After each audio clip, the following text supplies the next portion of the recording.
আপনাদের সবাইকে আন্তরিক স্বাগত জানাচ্ছি। আশা করছি নিয়মিত যারা আমাদের সঙ্গে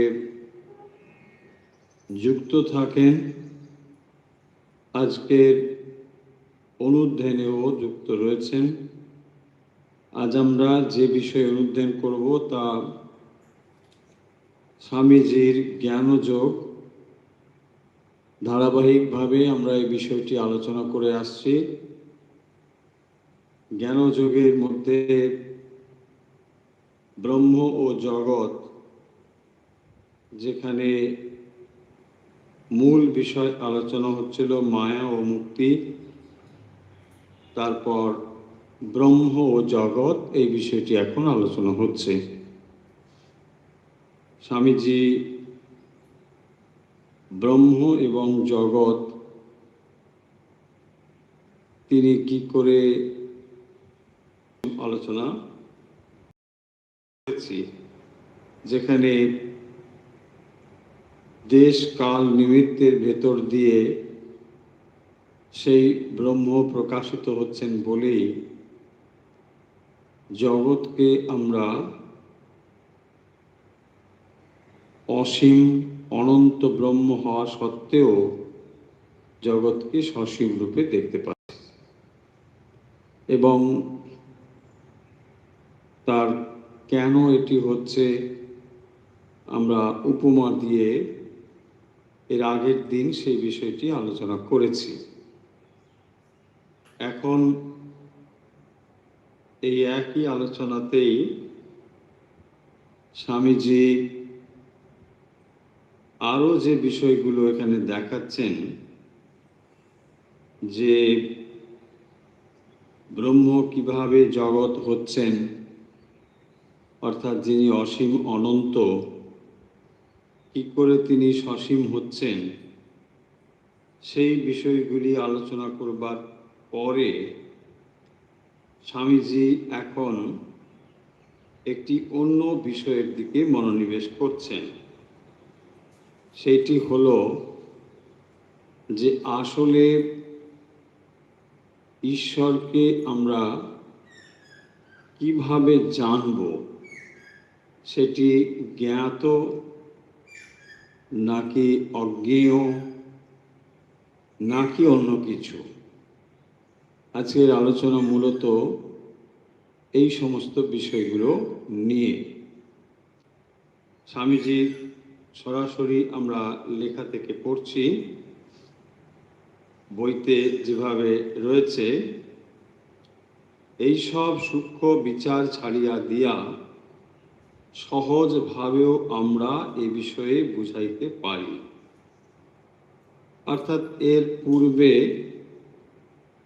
খানিকটা দার্শনিক বিশ্লেষণ রয়েছে, আমরা সেই অংশটুকু খুব প্রয়োজন অনুভব করছি না বলে আমরা একটু এগিয়ে যাচ্ছি। স্বামীজি অবশ্য বলেওছেন যে আমরা এই সূক্ষ্ম বিচারটুকু ছেড়ে আরেকটি বিষয়ে ঢুকছি। কি বিষয় সেটি? বলছেন অনন্ত কিভাবে শান্ত হলেন, তাহলে ব্রহ্ম ব্রহ্মই থাকবেন, অনন্ত কি অনন্তই থাকবেন, না তাহলে অনন্ত ব্রহ্ম আপেক্ষিক হয়ে যাবেন? মোটামুটি আমরা জ্ঞান বলিতে কি বুঝি, এইবারে স্বামীজি এই বিষয়টি নিয়ে আসছেন।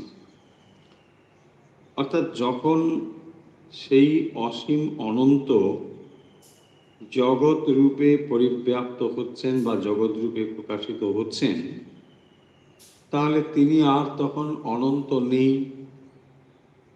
তাহলে তিনি যখন অনন্ত আর নেই, তার অনন্তত্ব যে গুণ, সেটি তাহলে চলে গেল।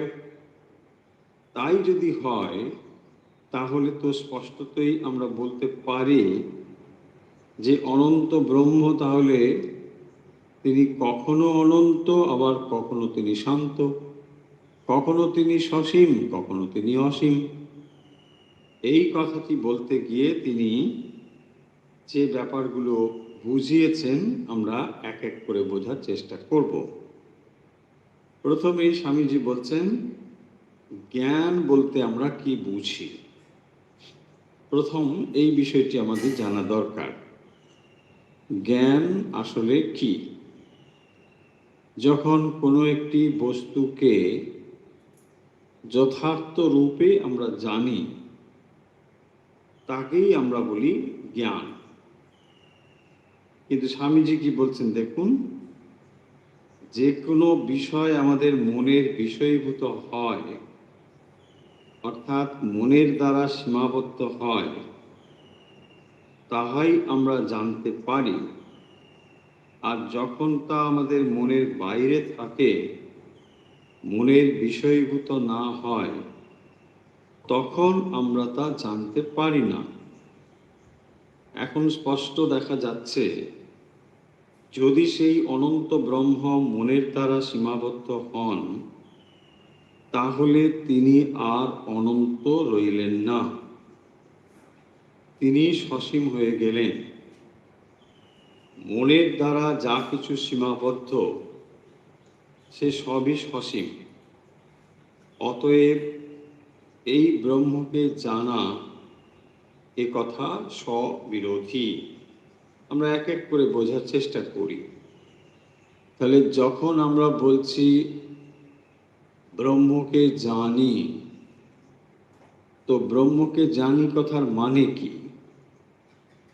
জানা ব্যাপারটি আসলে মনের ভেতর দিয়ে। তাহলে কোনো বিষয়কে যখন আমরা জানি, মানে তাকে জানার বিষয় করে জানি। আমি টেবিলটিকে জানি, আমি বইটিকে জানি, তার মানে বই আমার জানার বিষয়। এইভাবেই আমরা বস্তুগুলোকে জানতে পারি। স্বামীজি বলছেন যে তাহলে যখন বস্তুটিকে আমি আমার মনের ভেতর দিয়ে জানার চেষ্টা করছি, তখন সেটি আমার মনের দ্বারাই তাকে আমরা জানছি, বা মনের সীমাবদ্ধতার দ্বারাই বস্তুটি সীমাবদ্ধ হয়ে গেল।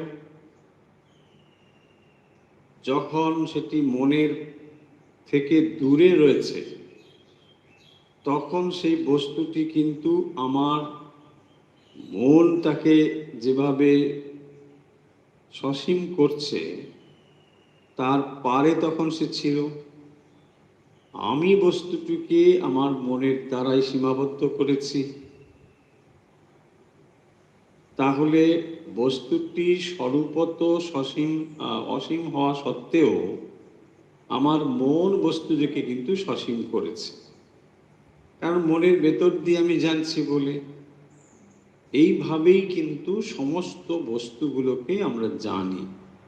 তাহলে যখনই আমরা কোনো বস্তু সম্বন্ধে জানি বলে বলি, তখন বস্তুকে আমরা অবজেক্টিফাই করি বা বিষয় রূপে জানি।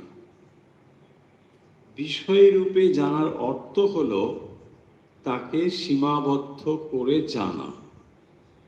অতএব ব্রহ্মকে জানা, এই কথাটি কিন্তু স্ববিরোধী। কেন স্ববিরোধী? না, যখন বলছি ব্রহ্ম অসীম অনন্ত, আবার একদিকে বলছি তাকে জানি। জানি মানে মনের ভেতর দিয়ে, কারণ মনের ভেতর দিয়ে ছাড়া আর কোনো বস্তু জানবার আমার কোনো উপায় নেই। তাহলে যখন আমি কোনো বস্তুকে মনের ভেতর দিয়ে জানছি, তখন মনের দ্বারা তা সীমাবদ্ধ হলো, এবং তার পূর্বে সেটি অসীম অনন্ত থাকতেই পারে। সেই জন্য বলছেন যে ব্রহ্মকে জানা এ কথা স্ববিরোধী। এই জন্য এ প্রশ্নের উত্তর এ পর্যন্ত প্রদত্ত হয় নাই। কারণ যদি আর উত্তর পাওয়া যায়, তাহলে ব্রহ্ম অসীম রইলেন না। ঈশ্বর জ্ঞাত হইলে তাহারা ঈশ্বরত্ব থাকে না। এখানে জ্ঞাত মানে কি? জ্ঞাত মানে ওই মনের ভেতর দিয়ে জানা। তাহলে যে কোনো বস্তু জ্ঞাত কথার অর্থ সেটা কিন্তু মনের ভেতর দিয়ে, ইন্দ্রিয়ের ভেতর দিয়ে। তাহলে ইন্দ্রিয় মনের ভেতর দিয়ে কোনো বিষয়কে জানা মানেই তার একটা নির্দিষ্ট পদ্ধতি রয়েছে, এবং এভাবেই আমরা সমগ্র বস্তুগুলোকে জানি। এই বিশ্ব ব্রহ্মাণ্ডে যত কিছু আমরা জানি সবই মনের ভেতর দিয়ে জানি। তাহলে মনের ভেতর দিয়ে যখন কোনো বস্তুকে জানি তখন সেই বস্তুকে আমরা সীমাবদ্ধ রূপেই জানি। এইটি হলো জ্ঞাত। তাহলে ব্রহ্মকে জানি মানে নিশ্চয়ই ব্রহ্মকে জ্ঞানের বিষয় রূপে আমরা জানতে পারি না। সেই কারণের জন্যই স্বামীজি বলছেন যে ঈশ্বর জ্ঞাত হইলে তার আর ঈশ্বরত্ব থাকে না। অর্থাৎ যদি বলি আমরা ঈশ্বরকে জানি, তাহলে আমরা ভুল বলছি। কেন ভুল বলছি এগুলো কিন্তু বুঝতে হবে। এই কথাগুলোর ভেতরে একটু মারপ্যাচ আছে। মারপ্যাচ মানে ভালো করে না বুঝলে তাহলে মনে হবে যে ও তাহলে তো ঈশ্বর জানাই যায় না। ঈশ্বরকে জানা যায় না এটা বলা হচ্ছে না। বলা হচ্ছে আমরা যেভাবে বস্তুকে জানি সেই পদ্ধতিতে ঈশ্বরকে জানা যায় না। কারণ যে পদ্ধতিতে আমরা বস্তুগুলোকে জানি সেই বস্তু সমস্ত সসীম বস্তুর ক্ষেত্রে প্রযোজ্য, অসীম অনন্তর ক্ষেত্রে এটি প্রযোজ্য নয়। কোনো একটি বস্তুকে যখন আমরা জানলাম তখন তাকে আমি আমার মনের দ্বারা জানলাম, কিন্তু মনের পারে সেটা কীরকম তার অবস্থান এ সম্বন্ধে আমার কোনো ধারণাই নেই। হতে পারে সেটা মনের পারে অন্যরকম কিছু, কিন্তু আমার জানার তা উপায় নেই, কারণ আমার কাছে যে ইনস্ট্রুমেন্টটি রয়েছে কেবল তার দ্বারাই তো তাকে আমি জানতে পারবো। তাই সমস্ত ক্ষেত্রে এটাই সত্য যে এই জগৎ সম্বন্ধে আপনার ধারণা কেবল সেটা আপনারই। আপনি এই জগৎকে যেভাবে দেখছেন, অনুভব করছেন সেটা আপনারই, কারণ আপনার মনের ভিতর দিয়ে দেখছেন। তাই যখনই আপনি বলছেন আমি এটা দেখছি, তার মানে সবসময় মনে রাখতে হবে আপনি বস্তুটার স্বরূপ জানেন না। কেবল আপনি ওই বস্তুর ইমপ্রেশন আপনার মনে যতটুকু পড়ছে তার দ্বারাই আপনি তাকে দেখছেন। এটা সব ক্ষেত্রে। তাহলে এখানে প্রশ্ন উঠল যে ঈশ্বর সম্বন্ধেও যখন তোমার এই ধারণা, তাহলে নিশ্চয়ই ঈশ্বরকে তুমি পূর্ণরূপে জানো না, মনের ভেতর দিয়েই কেবল দেখেছ। তাই তুমি মনে করছো যে ঈশ্বরকে আমি জানি। তাহলে ঈশ্বরকে আসলে জানা যায় না।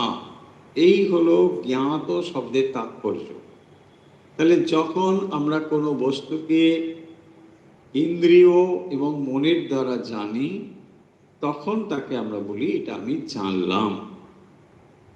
আর ব্রহ্ম বা ঈশ্বরকে আমরা বিষয়ীভূত করে জানতে পারি না বলে তাকে আমরা জ্ঞাত বস্তু বলতে পারি না। এখন প্রশ্ন উঠতে পারে যে তাহলে তাকে আমরা জ্ঞাত যখন বলতে পারছি না, তাহলে সেটা কি অজ্ঞেয় হবে? দেখুন তার উত্তর স্বামীজি দিচ্ছেন যে এই চেয়ারখানার মতো একটা জিনিস হয়ে গেল, তাকে জানা যায় না, তিনি সর্বদাই অজ্ঞেয়। তার মানে যখনই আপনি কোনো একটা বস্তুকে জানি তখন বস্তুকে আমি বিষয়ীভূত করে জানি, অবজেক্টিফাই করেই তাকে আমরা জানি। কিন্তু এই অবজেক্টিফাই করে বা বিষয়ীভূত করে ঈশ্বরকে বা ব্রহ্মকে জানা যায় না। সেই জন্য তাকে অজ্ঞেয় বলা হয়েছে। কিন্তু এই অজ্ঞেয় কথার অর্থ এ আবার নয় যে অনেকে এরকম মনে করেন যে ঈশ্বরকে জানা যায় না। অজ্ঞেয়বাদী বলে একটি মতবাদ আছে, অজ্ঞেয়বাদ। তার মানে ঈশ্বরকে জানা যায় না। ঈশ্বরকে জানা যায় না তা নয়, এই মনের ভেতর দিয়ে জানা যায় না। কারণ এই মনের ভেতর দিয়ে যখন জানো, তাহলে তুমি আসলে তাকে সসীম করেই জানো, তার অসীমতাকে তুমি জানো না। সেই কারণে এখানে দেখুন একটু সূক্ষ্ম টেকনিক্যাল ডিফারেন্স রয়েছে। সেইটি বলছেন, অদ্বৈতবাদী বলেন তিনি শুধু জ্ঞেয় অপেক্ষা আরো কিছু বেশি। এই কথাটি আবার বুঝিতে হইবে, ঈশ্বর অজ্ঞেয় মনে করিয়া তোমরা যেন অজ্ঞেয়বাদীদের মতো বসিয়া থাকিও না। দৃষ্টান্ত স্বরূপ দেখো, সম্মুখে এ চেয়ারখানি রইয়াছে, উহাকে আমি জানিতেছি, উহা আমার জ্ঞাত পদার্থ। আবার আকাশের বহির্দেশে কি আছে, সেখানে কোন লোকের বসতি আছে কি না, এই বিষয় হয়তো একেবারে অজ্ঞেয়। কিন্তু ঈশ্বর পূর্বোক্ত পদার্থগুলির ন্যায় জ্ঞাতও নয়, অজ্ঞেয়ও নয়। এইটি মানে মূল বক্তব্য, যে তাহলে ঈশ্বরকে আমরা জ্ঞাতও বলতে পারছি না, আবার অজ্ঞেয়ও বলতে পারছি না। একটা এক্সাম্পল নিন, তাহলে বুঝতে পারবেন জিনিসটি কিরকম। উপমা দেখুন, যেখানে মানে একটা অন্ধকার ঘর, আর সেই অন্ধকার ঘরে আপনি ঢুকলেন, ঢুকে আপনি জানলাটা খুলে দিলেন। যেই জানলা খুলেছেন, সূর্যের আলো এসে ঘরের মধ্যে ঢুকেছে। সূর্যের আলো ঘরের মধ্যে ঢোকাতে আপনি ঘরের মধ্যে চেয়ার টেবিল যা যা রয়েছে সব দেখতে পাচ্ছেন। এখন তাহলে যে বস্তুটি আগে আপনি দেখতে পাচ্ছিলেন না, এখন সেই বস্তুগুলোকে আপনি দেখতে পাচ্ছেন। তার মানে কি হলো না, আলো এই বস্তুর উপর এসে পড়লো বলে আপনি এখন দেখতে পাচ্ছেন। তাহলে এইখানে প্রশ্ন হলো যে আলো কিন্তু সর্বত্রই এই দেখার জন্য একটি শর্ত। আলো না থাকলে আপনি কোনো বস্তুকে দেখতে পাবেন না, অথচ আপনার দৃষ্টি বস্তুর দিকে, আলোর দিকে নয়। তাই এখানে বলছেন যে যেমন বস্তুটিকে আপনি আলো ছাড়া দেখতে পাচ্ছেন না, ঠিক সেরকম ভাবে ঈশ্বর বা ব্রহ্ম সমস্ত কিছুর সঙ্গে সংযুক্ত হয়ে রয়েছেন বলে, তার সত্তাতে সমস্ত কিছু সত্তাবান বলে সেটিকে জানা বোঝা যায়। তাই এখানে যে কথাটি বলেছেন যে ঈশ্বর জ্ঞাত নয়, অজ্ঞেয় নয়, তিনি এ দুয়ের ঊর্ধ্বে। হলো, অজ্ঞেয়বাদী বলেন তিনি শুধু জ্ঞেয় অপেক্ষা আরো বেশি কিছু।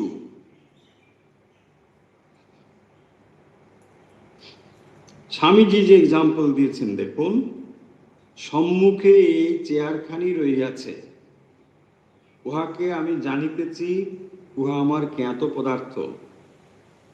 আবার আকাশের বহির্দেশে কি আছে, সেখানে কোনো লোকের বসতি আছে কিনা, এ বিষয় হয়তো একেবারে অজ্ঞেয়।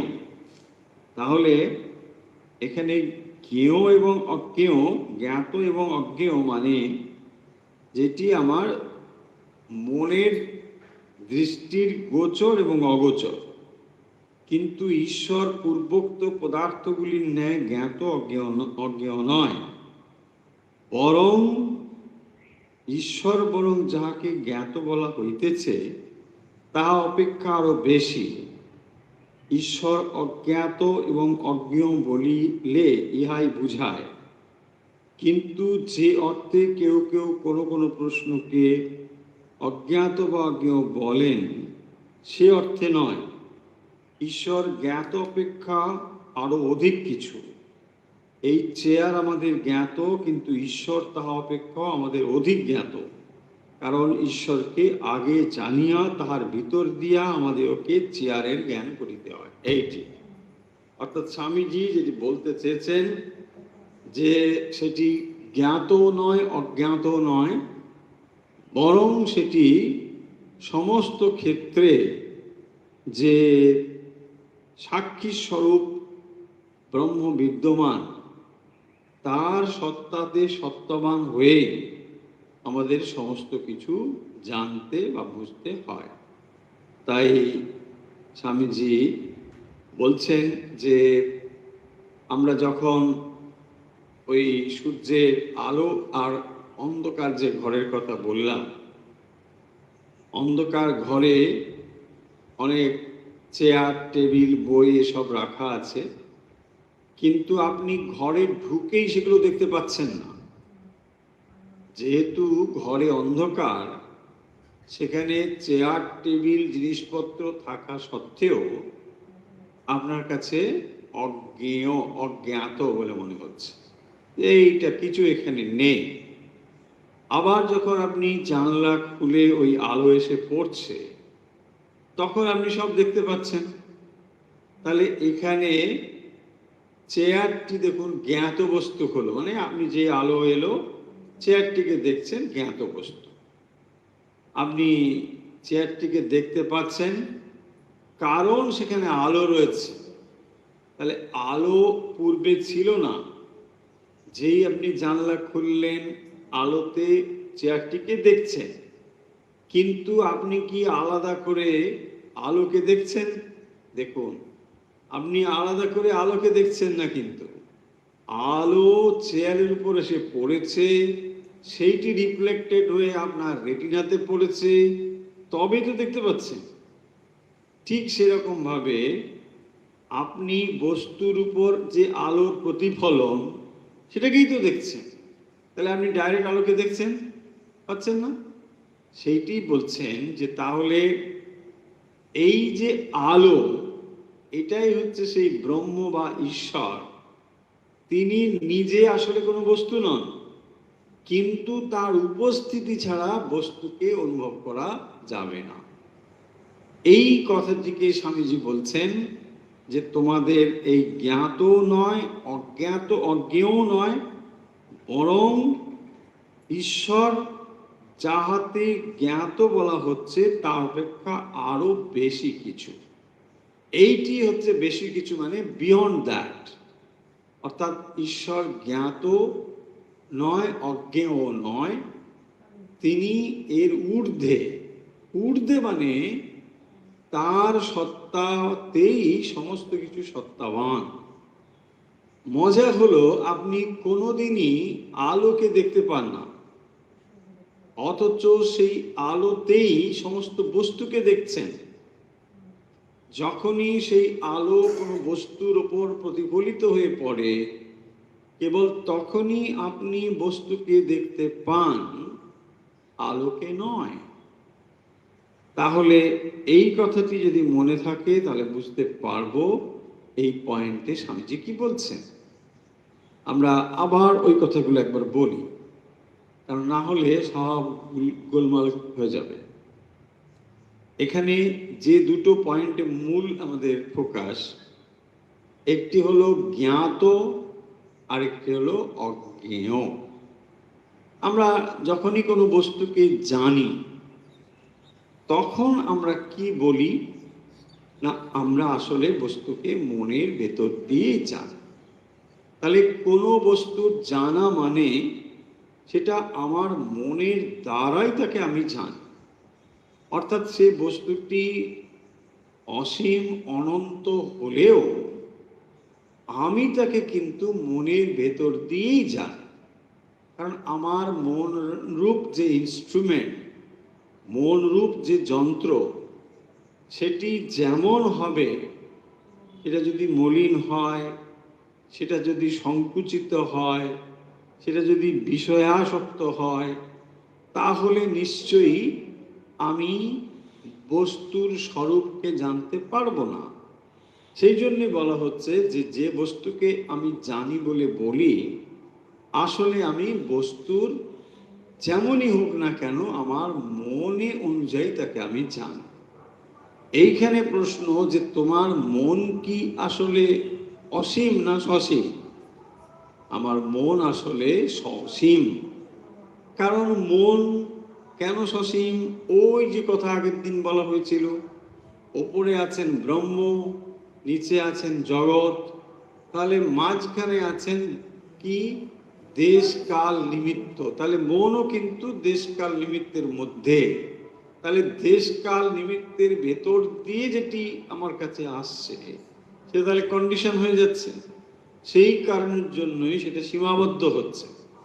তাহলে সীমাবদ্ধ বস্তুকে আমার মনের দ্বারা আমি জানতে পারি।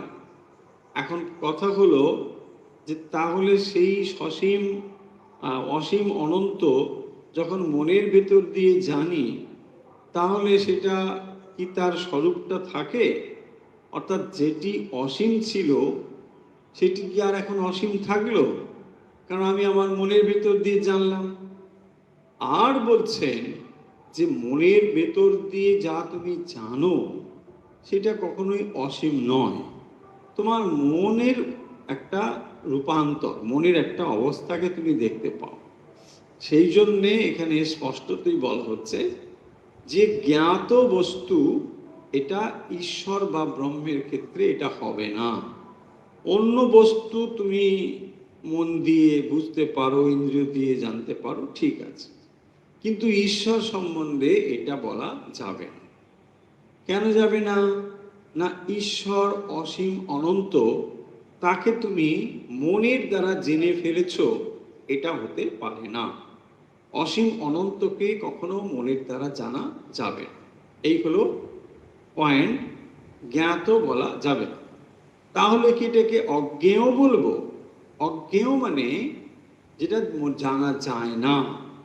তাহলে যেটা জানা যায় না, এই যদি তোমার অভিমত হয়, আমি যে এখানে বলছেন অজ্ঞেয়বাদী বলে একটি মানে মতবাদ রয়েছে, তারা অজ্ঞেয়বাদী। হ্যাঁ, তারা বলেন যে ঈশ্বরকে জানা যায় না। বলছেন কি তাহলে এইরকম এই অর্থে আপনি বলছেন ঈশ্বরকে জানা যাবে না? বলছে তা নয়, ঈশ্বরকে জানা যাবে না মানে এই মনের দ্বারা তাকে জানা যাবে না, অর্থাৎ বিষয়ীভূত করে জানা যাবে না। তোমরা যে বস্তুগুলোকে জানো বলে বলো, তুমি কি বলো? আমি চেয়ারটাকে জানি, আমি লোকটিকে জানি, আমি বইটিকে জানি। তার মানে যখনই আমি জানি বলে বলি, তখন কোনো একটি বিষয়কেই জানি বলি। তাহলে এই যে বিষয় করে আমরা কোনো একটা বস্তুকে জানি বলে বলি, এইভাবে কিন্তু ব্রহ্মকে জানা যাবে না। সেই জন্যেই তাকে অজ্ঞেয় বলা হয়েছে। অর্থাৎ অসীম অনন্তকে তুমি কখনোই শান্ত মনের ভেতর দিয়ে জানতে পারবে না। সেই জন্য তিনি অজ্ঞেয় হলেন। এখন ঊর্ধ্বে কথাটার কি তাৎপর্য? অর্থাৎ তিনি মনের আবার তো জ্ঞাত নন, আবার অজ্ঞেয় নন, অথচ তিনি তার পারে। এর অর্থ হলো এই যে যখন কোনো একটি বস্তুকে আমরা জানি বলে বলি, তখন তো আমরা তাকে মনের ভেতর দিয়ে জানি বলে বলি, কিন্তু ঠিক এভাবে তাকে জানা যায় না। কারণ যার আলোকে আমরা এই ব্রহ্মকে বস্তুকে জানি, সেই আলোই আসলে সর্বদা বিদ্যমান। তাই এই কথা বলা যায় না যে তাকে আমরা জানি বা তাকে আমরা জানি না। তিনি এগুলোর পারে। যেমন এক্সাম্পল দেওয়া হলো, অন্ধকার ঘরে মানে টেবিলে সব জিনিসপত্র সব রয়েছে, কিন্তু তবুও যখন আমি ঘরে ঢুকলাম, সব কিছু অন্ধকারই দেখছি, কোনো বস্তুকে দেখছি না। তারপরে যখন জানালা খুলে বাইরের আলো এসে পড়ল, তখন আমি সমস্ত বস্তু দেখতে পাচ্ছি। সেক্ষেত্রে আমরা বস্তুগুলোকে দেখছি, কিন্তু আলোর উপস্থিতিতে যে বস্তুগুলোকে দেখছি এটাই যেন ভুলে গিয়েছি। ঠিক সেই রকম ভাবে ব্রহ্মের উপস্থিতি আছে বলেই এই সমস্ত বস্তুকে আমরা বস্তু রূপে দেখতে পাচ্ছি। অথচ আমরা প্রশ্ন করছি সেই ব্রহ্ম কোথায়? তিনি সমস্ত কিছুর ভিতরে, যেমন নাকি ওই এক্সাম্পল দিয়ে বলা হলো যে আলো সব কিছুর উপর এসে পড়েছে বলেই বস্তুগুলোকে দেখা যাচ্ছে। আবার মজা হলো আলোকে আপনি আলাদা করে দেখতে পাবেন না। সে আলো যদি বস্তুর উপর এসে পড়ে কেবল তখনই আমরা বস্তুকে দেখতে পারি। এই জন্যে তাকে এর ঊর্ধ্বে বলা হয়েছে। আশা করি এই পর্যন্ত একটা ধারণা হয়েছে। আরো এক্সাম্পল রয়েছে, আমরা ধীরে ধীরে দেখি কি বলেছেন স্বামীজি।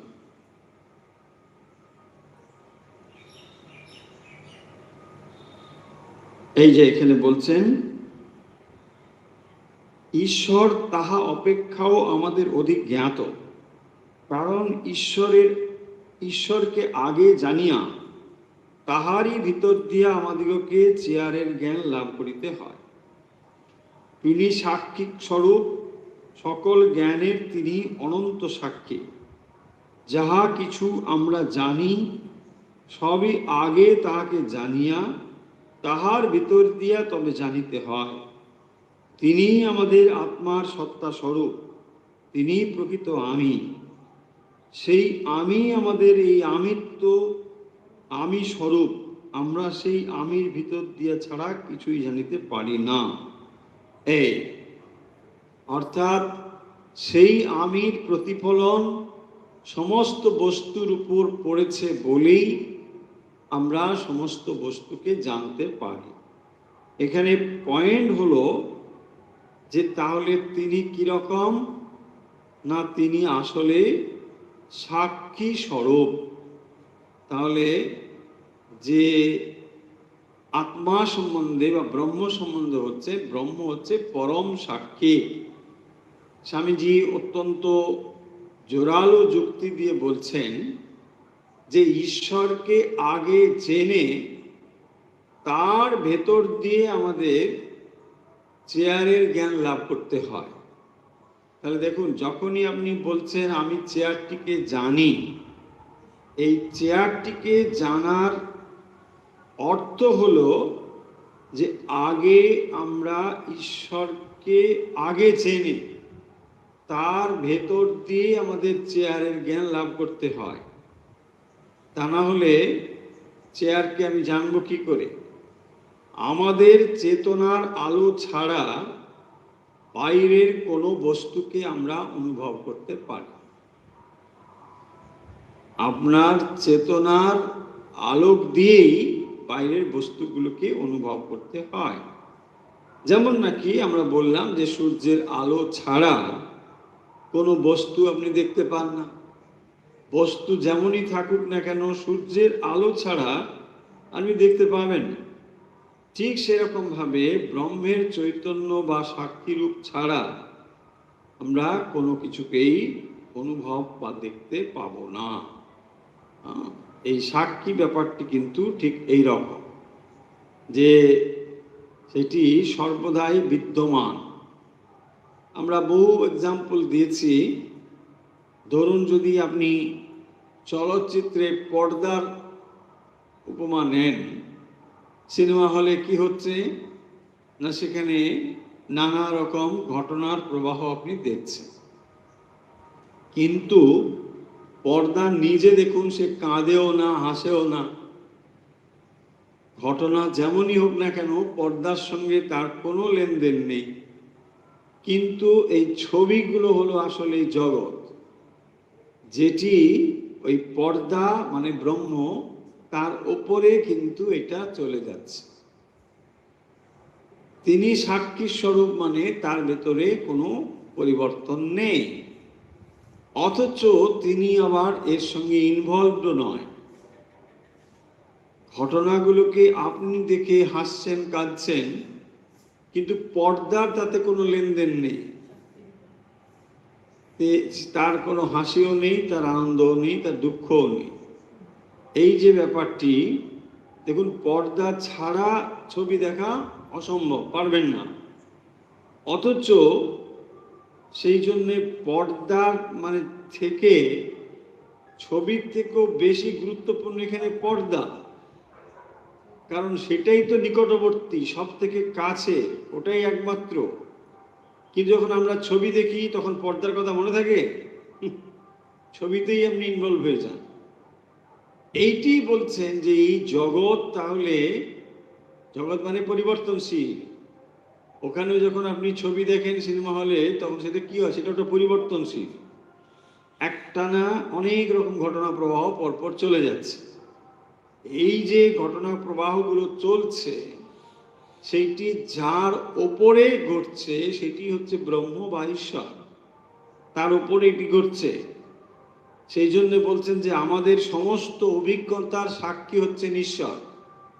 কারণ তার সত্তার সত্তাবান হয়ে আপনি জগতের অনুভব করছেন। ভগবান আপনার সত্তাতেই মিশে আছেন। আপনার যে সত্তা, তাতেই আপনি অনুভব করছেন ঈশ্বরের উপস্থিতি।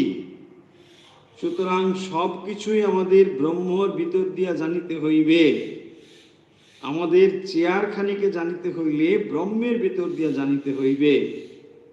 অতএব ব্রহ্ম চেয়ার অপেক্ষা আমাদের নিকটবর্তী হইলেন, কিন্তু তথাপি তিনি আমাদের নিকট হইতে অনেক দূরে রইলেন। জ্ঞাত নহেন, অজ্ঞাত নহেন, কিন্তু উভয় হইতেই অনন্ত গুণ ঊর্ধ্বে তিনি তোমার আত্মস্বরূপ। কে এই জগতে এক মুহূর্ত জীবন ধারণ করিতে পারিত? কে এই জগতে এক মুহূর্ত শ্বাস প্রশ্বাস কার্য নির্বাহ করিতে পারিত, যদি সেই আনন্দ স্বরূপ ইহার প্রতি পরমাণুতে বিরাজমান না থাকিতেন? হ্যাঁ, সর্বদাই তিনি বিদ্যমান। তাহলে দেখুন, আমরা ঈশ্বরকে যে তিনি কোথায়, তিনি কোথায়, আমরা এটি জানি না বলে এই তত্ত্বটি, তাই এই প্রশ্ন করি, তিনি কোথায়? তিনি আপনার সত্তা সত্তাবান হয়ে আছেন। তাহলে যে আলোতে আপনি বস্তুকে দেখেন, সেই আলো কোথায়, আলো কোথায়, এই প্রশ্ন কি করেন? আপনি দিব্য আলো জ্বালিয়ে ঘরের মধ্যে শুধু বস্তুগুলো দেখছেন, এটা ওটা সেটা দেখছেন। কিন্তু যখন বস্তুগুলো একটা একটা করে সরিয়ে দেওয়া হলো, তখন আপনি বলছেন এখানে আর কিছু নেই। কিন্তু এত সময় যা ছিল সেটি হচ্ছে আলো, আর এখনো যা রয়েছে সেটাও কিন্তু আলো। সর্বদাই সেই আলো বিদ্যমান। আলো না থাকলে আপনার সত্তাও নেই। তাহলে আপনি যখন প্রশ্ন করছেন ঈশ্বর কোথায়, এই প্রশ্ন তার সেই সত্তাতে সত্তাবান হয়েই করছে। এই জন্য যখন বলেন নাস্তিক আমি ঈশ্বর মানি না, তখনও তিনি ঈশ্বরের সত্তাতেই সত্তাবান হয়েই কথা বলেন। যখন আপনি বাইরের বস্তুকে দেখেন, তখন কোন আলোকে দেখেন? নিজের ভেতরে সেই চৈতন্যের আলোতেই আপনি বাইরের বস্তুকে দেখতে পান। তাই স্বামীজি এখানে বলছেন যে জিনিসটি ভারী সুন্দর, যে কে জগতে এক মুহূর্ত জীবন ধারণ করিতে পারিত, কে জগতে এক মুহূর্ত শ্বাস প্রশ্বাস কার্য নির্বাহ করিতে পারিত, যদি এই আনন্দ স্বরূপ ইহার প্রতি পরমাণুতে বিরাজমান না থাকিতেন। তিনি বিরাজমান আছেন বলেই এখানে সমস্ত কিছু সত্তাবান। কারণ তাহারই শক্তিতে আমরা শ্বাস প্রশ্বাস কার্য নির্বাহ করিতেছি, তাহারই অস্তিত্বে আমাদের অস্তিত্ব। তিনি যে স্থান বিশেষে অবস্থান করিয়া আমার রক্ত সঞ্চালন করিতেছেন তাহা নহে। তিনি যে স্থান বিশেষে অবস্থান করিয়া আমার রক্ত সঞ্চালন করিতেছেন তাহা নহে। ইহার তাৎপর্য এই যে তিনি সব কিছুর সত্তা স্বরূপ, তিনি আমার আত্মার আত্মা। তুমি কোন রূপেই বলিতে পারো না যে তুমি তাহাকে জানো, ইহা দ্বারা তাহাকে অত্যন্ত নামাইয়া ফেলা হয়। তুমি নিজের ভিতর হইতে বাহির হইয়া আসিতে পারো না, সুতরাং তুমি তাহাকে জানিতেও পারো না। জ্ঞান বলিতে বিষয়ীকরণ কোন জিনিসকে বাইরে আনিয়া বিষয়ের ন্যায় জ্ঞেয় বস্তুর ন্যায় প্রত্যক্ষ করা বোঝায়। এইভাবে আমরা তাকে জানতে পারি না। তাহলে তিনি আমাদের সত্তায় সত্তাবান, মানে তার সত্তাতে আমরা সর্বদা সত্তাবান বলে আমরা তাকে পৃথক করে বুঝতে পারি না। এবং যখন এই পৃথক করে তাকে অনুভব করতে পারবো, তখনই, কেবল তখনই আমরা বুঝতে পারবো যে আসলে আমাদের সত্তার পেছনে সেই পরম সত্তা সর্বদাই বিরাজ করছে। এই কথাই এখানে স্বামীজি মানে ব্রহ্ম ও জগৎ এই অধ্যায়ের মধ্যে বলছে। আবার দেখুন যে আগের এক্সাম্পল আমরা দিয়েছি, সমুদ্রের জল এবং ঢেউ। সমুদ্রের ছোট্ট ঢেউ, সেটা অনেক ছোট, সে যদি মনে করে যে আমি সমুদ্রকে জেনে ফেলব, তবে সেটা কি সম্ভব? সেটা অসম্ভব। সমুদ্রের ঢেউ সমুদ্রকে জানতে পারবে না। বলছেন যে সমুদ্র ঢেউ তার অংশ। তাহলে সমুদ্র যদি একটা বড় জিনিস হয়, তার অংশ, সে কি করে তাকে জানবে? কিন্তু ঢেউ সমুদ্রকে পুরোপুরি জানতে না পারলেও সে নিজে কিন্তু সমুদ্র হয়ে যায়। সমুদ্রের যে ঢেউ, সে তাকে জানতে পারে না কেন? বিষয় করে জানতে পারবে না। সে জানতে গিয়ে আসলে সে সমুদ্রই হয়ে যায়। এইটাই হচ্ছে বলছেন। তাহলে যখন সেই পরম সত্তাকে এই ক্ষুদ্র জীব জানতে যায়, তখন সে সেটাই হয়ে যায়, আর আলাদা থাকে না। সেভাবেই তাকে জানা যায়। কিন্তু যদি তাকে আমরা বিষয়ী করে জানতে চাই, বিষয়ীভূত করে জানতে চাই, তাহলে তাকে সেভাবে কোনো দিন জানা যাবে না। আমাদের সীমাবদ্ধ মন নিয়ে আমরা ব্রহ্মকে জানতে চাই, তখন তাকে ওই চেয়ার টেবিলের মতো ছোট বলেই মনে হয়। যখন বলছেন ঈশ্বর, যখন বলছেন ব্রহ্ম, তখন সেটা বস্তুর মতো মনে হচ্ছে, যে আমরা চেয়ারটাকেও জানি, ব্রহ্মকেও জানি। এইভাবে ব্রহ্ম জ্ঞান হয় না, এইভাবে ব্রহ্ম জানা যায় না। তাহলে ব্রহ্মকে জানার তাৎপর্য হলো যে আমার পৃথক অস্তিত্ব তার অস্তিত্বে বিলীন হয়ে যাবে, তখনই তাকে জানা বলে। আলাদা পৃথক করে আর কোনো অস্তিত্ব তার থাকবে না, তাকেই বলে ব্রহ্ম জ্ঞান।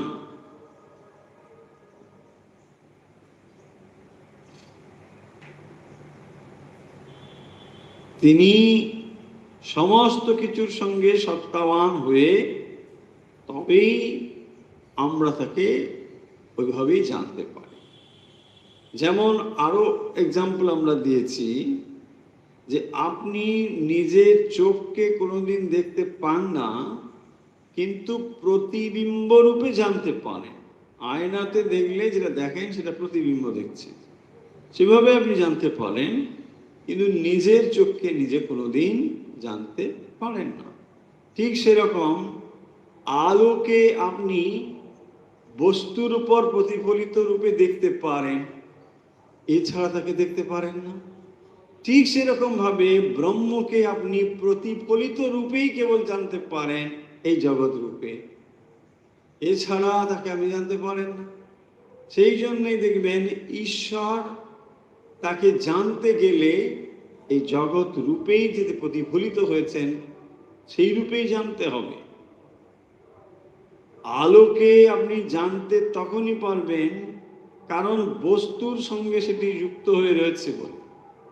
যখনই কোনো একটা বস্তুকে আপনি দেখছেন তার সঙ্গে আলো ওতপ্রোতভাবে রয়েছে, ওতপ্রোতভাবে আলো রয়েছে বলেই বস্তুটাকে আপনি জানতে পারেন।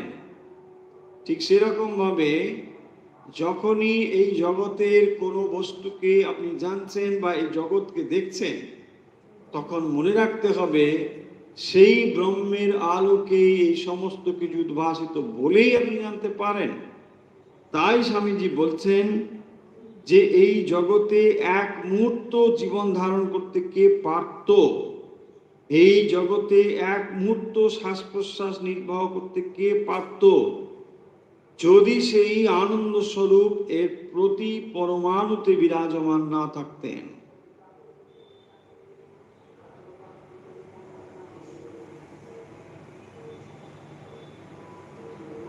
কথাগুলো কঠিন কঠিন মনে হতে পারে, কিন্তু আসলে এই ব্যাপারগুলো একটু বুঝে নিতে হবে। আমরা বিভিন্ন উপমা দিয়ে বোঝার চেষ্টা করছি, আর একবার এই বিষয়গুলোকে আলোচনা করি।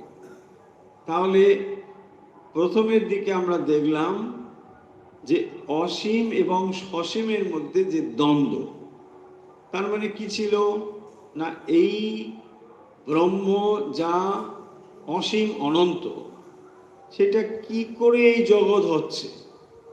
জগৎ আসলে সসীম, তাহলে জগৎ যখন সসীম, সেই অসীম অনন্ত আবার কি করে সসীম হচ্ছে, এই প্রশ্ন থাকবে। তার উত্তর আমরা আগের দিন পেয়েছি। স্বামীজি বলেছেন যে যখন সেটি দেশকাল নিমিত্তর ভেতর দিয়ে প্রকাশিত হচ্ছে, তখন সেটি শান্ত রূপ ধারণ করছে। যেমন নাকি আমরা প্রিজমের ভেতর দিয়ে লাইটের উপমা দিয়েছিলাম, যেখানে প্রিজমে সাদা আলো এসে পড়ছে একদিকে, অন্যদিকে সেটি 7টি রঙে বিভক্ত হয়ে প্রকাশিত হচ্ছে। তাহলে একদিকে সাদা রং এসে পড়ছে, আবার 7টি রঙে বিভক্ত হয়ে যাচ্ছে। তার মানে এটি হলো জগৎ আর এটি হলো ব্রহ্ম। এই ব্রহ্ম জগৎ রূপে প্রতিভাত হচ্ছে, কন্ডিশন হচ্ছে দেশ কাল নিমিত্ত রূপ প্রিজম। সেই প্রিজমের ভেতর দিয়ে এটা আসছে বলেই তাকে আমরা 7টা রঙে বিভক্ত দেখছি। তাহলে এই সামগ্রিক চিত্রটি যদি আমরা মনে রাখি, তাহলে এটা বুঝতে পারব। যদি আপনি কেবলমাত্র 7টি রং দেখেন, তাহলে আপনার ধারণা হবে না যে এর পেছনে আসলে সেই বৈচিত্র্যহীন অসীম অনন্ত এক রয়েছে, কারণ আপনি জগতে বৈচিত্র্য দেখছেন। তাই স্বামীজি ওই যে সসীম এবং অসীমের দ্বন্দ্ব, এটাকে আলোচনার ওই অংশে মানে খুব সুন্দরভাবে সমাপ্ত করে দিয়েছেন, যে কিভাবে সেই অসীম অনন্ত মানে ব্রহ্ম হওয়া সত্ত্বেও তিনি আবার জগৎ রূপে কিভাবে পরিব্যাপ্ত হয়েছেন।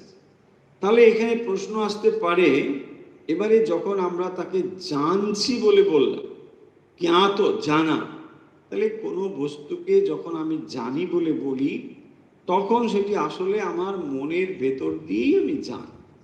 তাহলে যে কোনো বস্তুকে আমার জানা মানে আপনার জানা, আমার জানা আর অন্য লোকের জানা, সমস্ত জানা একরকম নয়।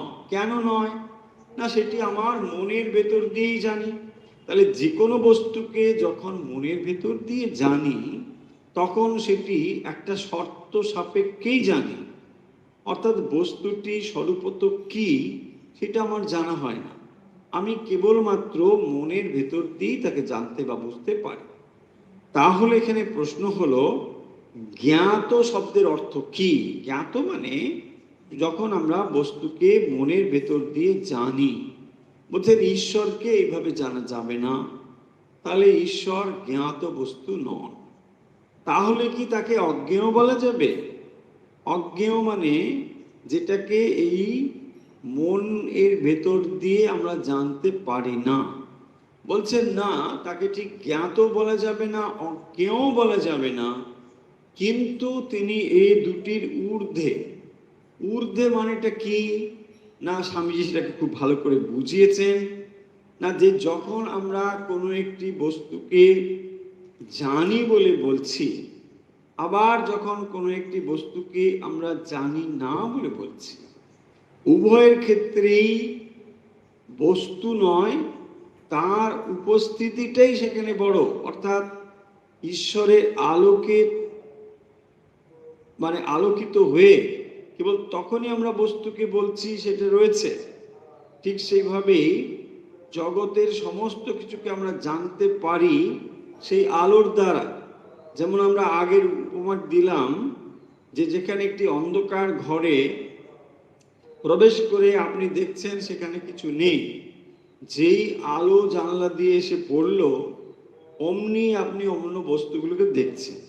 তাহলে এই বস্তুগুলোকে যখন দেখছেন সেখানে কন্ডিশন হলো লাইট এসে পড়েছে বলে বস্তুকে দেখছেন, কিন্তু তাহলে লাইটকে আপনি কোনোদিন বুঝতে পারবেন না যদি সেটা না প্রতিবিম্বিত হয়। তাহলে লাইট কোনো বস্তুর উপর এসে না পড়া পর্যন্ত আপনি লাইটকেও দেখতে পাবেন না। ঠিক সেরকম ভাবে অথচ সেটা সব কিছুর মধ্যে যুক্ত। তাই এখানে স্বামীজি এটাকে যে ঊর্ধ্বে এই জিনিসটি এইভাবে বলেছেন যে আসলে এটা জ্ঞেয় নয়, এটা জ্ঞাতও নয়, অজ্ঞেয় নয়, অথচ এগুলোর থেকে ঊর্ধ্বে। আর কি না, ব্রহ্মই হলো পরম সাক্ষী। কারণ না সমস্ত কিছুতে সত্তাবান ব্রহ্ম হলেই তবেই সব কিছুকে জানা যায়। সেই জন্যে পরম সত্তাবান মানে পরম সাক্ষী হচ্ছেন ব্রহ্ম। কারণ স্বামীজি বলছেন ঈশ্বরকে আগে জেনে তার ভেতর দিয়ে আমরা অন্য কিছুকে জানতে পারি। তাহলে আমাদের চেতনার আলো ছাড়া বাইরের বস্তুকে জানা সম্ভব নয়। যেখানে আমরা চলচ্চিত্র ও পর্দার উপমা দিয়েছি, তাহলে এই পর্দা হচ্ছে সমস্ত ক্ষেত্রে প্রকৃতই পরম সাক্ষী। সেইটি যেমন মানে ঘটনার হাসি কান্নার সঙ্গে পর্দা কোনোভাবে যুক্ত নয়, ঠিক সেভাবে পরম ব্রহ্ম এই ঘটনার সঙ্গে কোনোভাবে কিন্তু তিনি যুক্ত নন। অথচ তিনি না থাকলে আবার এগুলো ঘটবে না। দেখুন কিরকম ভাবে ব্যাপারটি। তারপরে আমরা যে পয়েন্টটি, প্রাণের আধার আনন্দ স্বরূপ, ওই কথা স্বামীজি বলেছেন এই অংশটিতে, যে যেখানে বলছেন এই জগৎ এক মুহূর্ত শ্বাস প্রশ্বাস কার্য নির্বাহ করিতে যদি সেই আনন্দ স্বরূপের প্রতি পরমাণুতে বিরাজমান না থাকতেন। তার মানে এই প্রাণের আধার সেই আনন্দ স্বরূপ ব্রহ্মই। সেই আনন্দ স্বরূপ ব্রহ্ম আছেন বলেই এখানে প্রাণের স্পন্দন অনুভব করছেন, এখানে আপনি নিজেকে অনুভব করছেন সেই পরম ব্রহ্ম আছেন বলে। তাই তার সত্তায় এইগুলি সত্তাবান হয়ে তবে এটাকে অনুভব করছেন। আমরা আর একবার এই তিনটি বিষয় মূলত আলোচনা করে দিচ্ছি, যেখানে প্রথমে বলা হচ্ছে জ্ঞাত, অজ্ঞাত এবং তার ঊর্ধ্বে। উপমা দিয়ে বলা হলো যেখানে অন্ধকার ঘর আর সেখানে সূর্যের আলো এসে পড়ছে। সূর্যের আলো এসে পড়াতে আপনি বস্তুগুলোকে দেখতে পাচ্ছেন, কিন্তু সূর্যের আলোকে আপনি আর পৃথক বলে অনুভব করতে পারছেন না। এখানে জ্ঞাত এবং অজ্ঞাত থেকে মানে সেই ব্রহ্ম ঊর্ধ্বে, কারণ তার সত্তাতে সমস্ত কিছু সত্তাবান হয়েছে। আবার অসীম কি করে, সসীম এবং অসীম এই দুটো জিনিসকে আমরা সমুদ্র এবং তার ঢেউ এই উপমা দিয়ে বললাম। অর্থাৎ যেখানে সসীম মানে ঢেউ হচ্ছে সসীম আর অসীম হচ্ছে সমুদ্র, তাহলে সমুদ্রের অংশ বিশেষ হচ্ছে ঢেউ, সে কোনোদিন তাকে জানতে পারবে না। কে? সমুদ্রের ঢেউ। সমুদ্রের ঢেউ কখনোই সমুদ্রকে জানতে পারবে না। কেবল তখনই সে জানতে পারবে যখন সে সমুদ্র হয়ে যাবে। তাহলে সে যখন তাকে জানতে গিয়ে, শ্রীরামকৃষ্ণ ওইটিকে বলেছেন নুনের পুতুল, সমুদ্র মাপতে গিয়ে সে সমুদ্র হয়ে গেল, নিজের সত্তা হারিয়ে ফেলল। তাহলে ওইভাবেই তাকে জানা যাবে। অর্থাৎ যখনই আমরা সেই অসীম সত্তাকে জানি বলে বলছি, তখন সেটা আমরা হয়ে গিয়েছি। এই কথাতে দেখুন এবারে সব রকম কথাগুলো মিলবে। বেদান্তের যত কথা শুনেছেন সব এখানে এসে মিলবে। অর্থাৎ যখনই আমরা তাকে জানি বলে বলি, তখন তাকে অবজেক্টিফাই করে জানি, এটা হবে না। তাকে পৃথক করে কোনো বস্তু হিসেবে জানি তা নয়। আমি জানি মানে আমি তা হয়ে যাই। যেমন নাকি সমুদ্রের ঢেউ যখন সমুদ্রকে জানে, তখন আসলে সে সমুদ্রের ঢেউই হয়ে যায়। এভাবেই তাকে জানা যায়। আর যে কথাটি এখানে রয়েছে যে তিনি সাক্ষী স্বরূপ, ব্রহ্মই হলেন পরম সাক্ষী। সেই পরম সাক্ষী হলো চলচ্চিত্রের পর্দা। চলচ্চিত্রের পর্দাতে নানা রকম চিত্র আপনি দেখছেন, একটির পর একটি ঘটে যাচ্ছে, কিন্তু চিত্র এগুলোর থেকে সম্পূর্ণ নির্লিপ্ত থাকে। এই যে সম্পূর্ণ নির্লিপ্ত থাকে, এটাই হচ্ছে সমগ্র পরম ব্রহ্মের, এটাই হচ্ছে তার সাক্ষী স্বরূপ। তিনি অর্থাৎ এই পর্দা বিদ্যমান না থাকলে যেমন কোনো প্রজেকশন দেখা সম্ভব নয়, ঠিক সেরকম ভাবে সেই ব্রহ্ম না থাকলে এই রকম প্রজেকশন, এই জগৎ দেখা সম্ভব নয়। তাই তিনি সত্তাবান হয়েছেন বলে এই জগতে আপনি শ্বাস নিতে পাচ্ছেন, প্রাণের স্পন্দন অনুভব করতে পাচ্ছেন, অথচ তার অস্তিত্ব পৃথক করে অনুভব করতে পাচ্ছেন না। এটাই হচ্ছে বিষয়। তাহলে আজকের আলোচনা আমরা সমাপ্ত করব, যেখানে ব্রহ্ম এবং জগৎ এই বিষয়ে আলোচনা হচ্ছে। সেই ব্রহ্ম এবং জগতের ভেতরে তাহলে কি আলোচনা হলো? কিভাবে এই অসীম অনন্ত ব্রহ্ম জগৎ রূপে প্রকাশিত হয়েছেন, আবার তাকে কিভাবে জানা যায়। তিনি জ্ঞাত, তিনি অজ্ঞেয়, এ কোনোটাই নয়, বরং তিনি এগুলোর ঊর্ধ্বে, কারণ তিনি সর্বদাই সাক্ষী রূপে বিরাজ করেন। সেই যে সাক্ষী রূপে বিরাজ করেন বলেই তার উপস্থিতিতেই প্রাণের আধার স্বরূপ আনন্দ আমরা অনুভব করছি। তাহলে সমস্ত আনন্দ স্বরূপ প্রাণের আধারই হচ্ছেন ব্রহ্ম। তার ভেতরেই আপনি এই প্রাণ অনুভব করছেন, জীবনকে অনুভব করছেন। এই বিষয়টি আজকে আমরা আলোচনা করলাম স্বামীজির জ্ঞানযোগ থেকে, যেখানে ব্রহ্ম ও জগৎ এই বিষয়টি। চলুন তাহলে আজকের আলোচনা আমরা এখানে সমাপ্ত করছি। এখন আমরা সমবেতভাবে রামকৃষ্ণ শরণ। ও স্বামীজি মূর্ত মহেশ্বর, ঠিক আছে, চলুন তাহলে মূর্ত Maheshwar.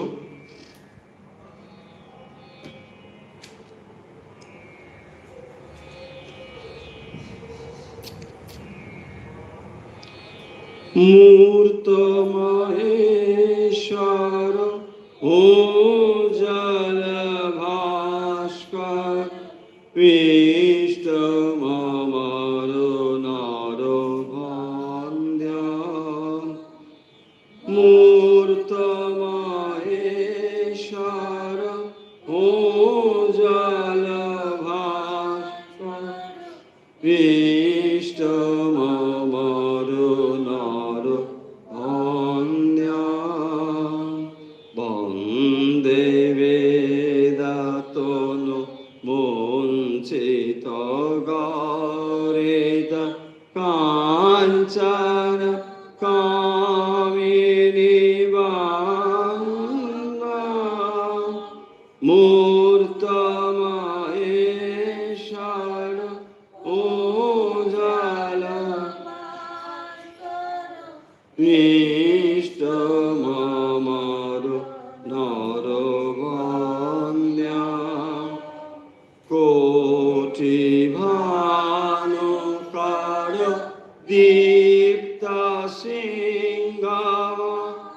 kati thata kaubira bantam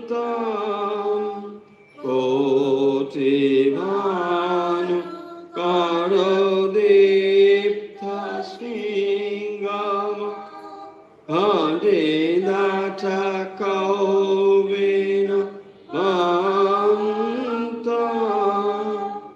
abhirabhihunkaro nadita dingyo abhirabhihunkaro nadita dingmukha prachanda tanda nityam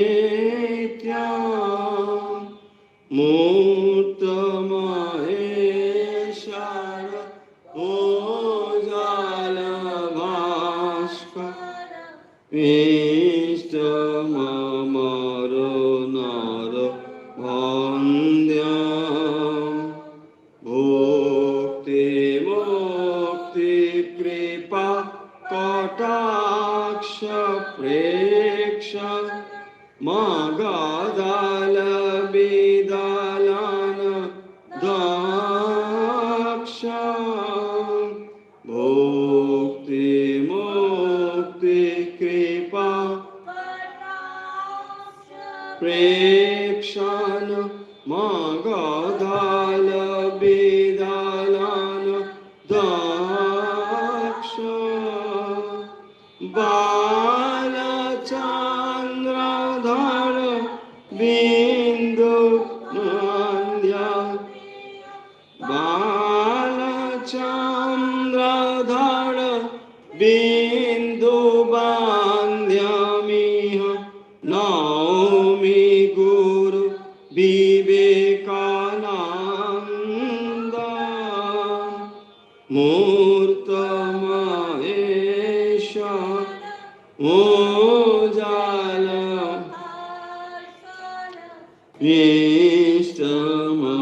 Ishtamamaro Nara Bandya Tamahesha Ojala Bhaskar Ishtamamaro Nara Bandya Ishtamamaro Nara Bandya Ishtamamaro Nara Bandya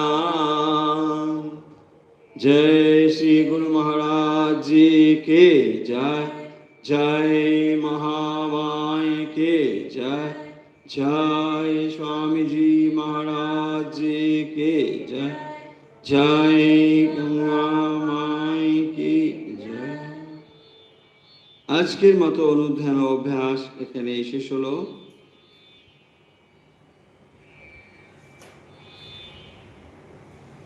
আজকের প্রশ্ন হলো জ্ঞেয় কথার অর্থ কি যখন কোনো বস্তুকে আমরা জ্ঞেয় বস্তু বলি তখন এই জ্ঞেয় কথার অর্থ কি উত্তর পাঠিয়ে দিন হোয়াটসঅ্যাপে আমাদের হোয়াটসঅ্যাপ নাম্বার 9903985960 তাহলে আজকের মতো বিদায় নিচ্ছি বিদায় নেওয়ার আগে জানিয়ে দিই আগামী রবিবার পূর্ব ঘোষণা অনুযায়ী জপযজ্ঞ অনুষ্ঠিত হবে সকাল 9:30 থেকে ভক্ত ও অনুরাগী আপনাদের কাছে অনুরোধ যারা অংশগ্রহণ করবেন যথাসময়ে এসে উপস্থিত হবেন সকাল 9:30 থেকে জপযজ্ঞ শুরু হবে এই ঘোষণার সঙ্গে সঙ্গে আজকের অনুধ্যান ও অভ্যাস পর্বটি শেষ হলো যে যেখান থেকে আমাদের সঙ্গে যুক্ত রয়েছেন ঠাকুরমা স্বামীজির ভক্ত অনুরাগী আপনাদের সকলের শারীরিক মানসিক আধ্যাত্মিক বিকাশ প্রার্থনা করে যে প্রার্থনা আমরা নিত্য করি আজও সেই প্রার্থনা করছি সর্বত্র সুখিনো সন্তু সর্বে সন্তু নিরাময়া सर्वे भद्राणि पश्यन्तु मा कश्चित् दुःख भाग् भवेत्। ओम शांति ओम शांति ओम शांति।